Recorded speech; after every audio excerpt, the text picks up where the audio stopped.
multiply of 1 plus 0 instead of 1 as a little number less than 1 or a little number greater than 1.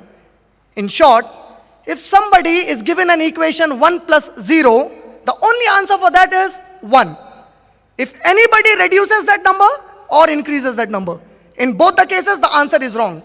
Similarly, to believe any other scripture except the glorious Quran to be the 100% verbatim word of Allah subhanahu wa ta'ala would also be wrong.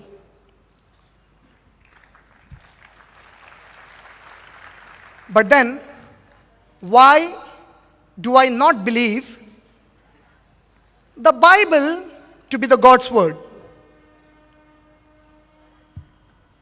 I would request Pastor Ranjit Ophir to kindly help me in discussing this subject to my audience. I would like Pastor Ranjit Ophir to kindly pronounce a 7-lettered word to all the audience here. And the spelling of the word is B-A-S-T-A-R-D.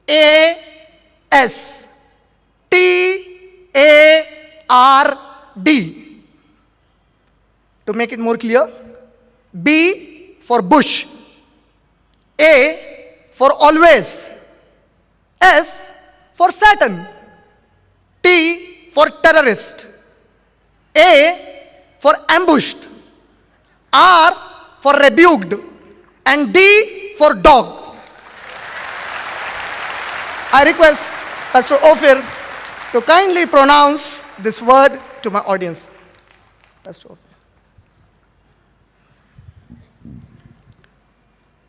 Whether I agree with the full form of that so-called abbreviation, it can be pronounced as bastard.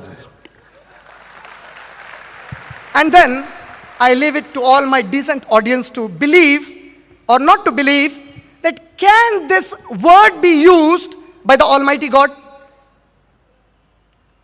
In our society, if any common man abuses another man without a genuine reason by calling this word, he can be booked under the Indian section 500. He'll be punished for it.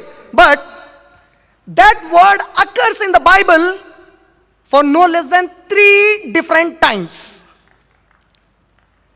Not once, not twice, thrice it occurs in the Bible, believed to be the word of God.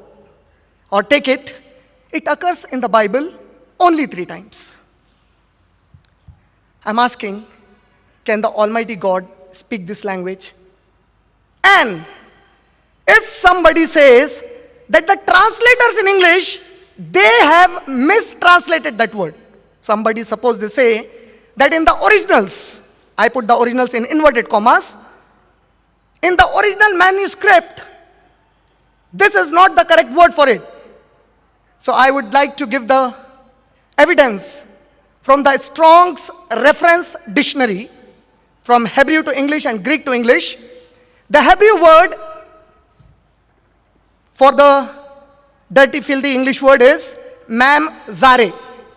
And mamzare, if translated, would only be B-A-S-T-A-R-D. And in Greek, the word is nothos. And nothos, according to the Strong Reference Dictionary, if translated into English, it would only be B-A-S-T-A-R-D. In both the cases, the right translation is B-A-S-T-A-R-D. And this word occurs in the Bible, in the Old Testament twice, and in the New Testament 1 time. In the Old Testament, in the book of Deuteronomy, chapter number 23, verse number 2, God says, "And the B-A-S-T-A-R-D shall not enter the temple of God, shall not enter the services of the God." It occurs again in the book of Zechariah, chapter number 9, verse number 6. And in the New Testament, in the Greek original manuscript, it occurs in the book of Hebrews, chapter number 12, verse number 8. These are the 3 different places where this word occurs. Therefore, I strongly believe that this word can never be used by the Almighty God, Allah subhanahu wa ta'ala. It has to be by some historian or some other human being. But this word can never be the word of Almighty God, Allah subhanahu wa ta'ala. Therefore, the Bible is not the God's word. But then, what is the Bible? Bible is derived from the Greek word biblos. And biblos, it means a library of books or a collection of books. And this Bible is a collection of different books, basically categorized as the books of Old Testament and as the books of the New Testament. And then the Bibles are different. But as I have come to learn that Pastor Ophir follows a word of God of the Protestant church that has only 66 books. Therefore, the topic of my debate would be more centralized on the Protestant Bible, whereas the Catholic Bible has 73 books. That is 7 books more than the Protestant Bible, which the Protestants do not believe to be the word of God. The Old Testament is believed unanimously by both the Jews and the Christians to be a revelation from Almighty God. And the first 5 books of the Old Testament of the Bible, Genesis, Exodus, Leviticus, Numbers, and Deuteronomy, are believed unanimously again by both the Jews and the Christians to have been written down by Moses, may peace be upon him, by Hazrat Musa alayhi salam, on the authority of the Almighty God, which again I disagree. The reason? The Bible does not stand as a proof to this claim. The Bible itself does not agree that Moses is the author of the first 5 books. Neither does the Bible agree that the Almighty God is the author of these books. How can I prove it? If you read the first 5 books of the Old Testament at random, open it anywhere, the first 5 books, and you will come across about 700 statements. About 700 statements that are an evidence that they are not a revelation from Almighty God, neither have they been written by Moses, may peace be upon him. For example, the statements are, and Moses said unto the God, and God said unto Moses, and Moses said unto the God said unto Moses.